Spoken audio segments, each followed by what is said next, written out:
యానాంకు చెందిన మాజీ మేయర్ సమతం కృష్ణయ్యకు యానాంలో అధికారులు, నాయకులు నివాళులర్పించారు. యానాం సమాచార శాఖ ఆధ్వర్యంలో సమంతం కృష్ణయ్య వర్ధంతి కార్యక్రమాన్ని నిర్వహించారు. స్థానిక పెర్రి రోడ్డులో ఆయన విగ్రహానికి పరిపాలనాధికారి మునిస్వామి, ఎస్పీ రాజశేఖరన్ తదితరులు పూలమాలలు వేసి నివాళులర్పించారు.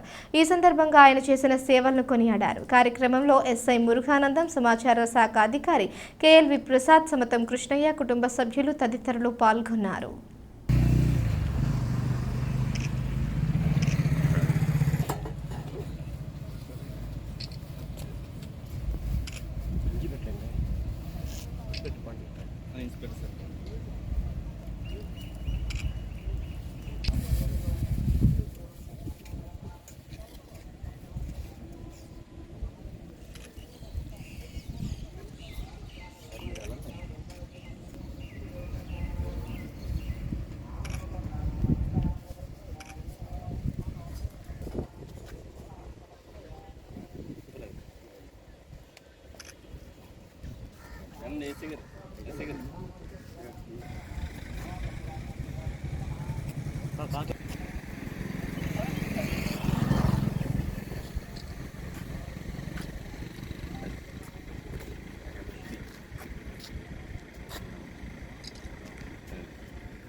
Okay.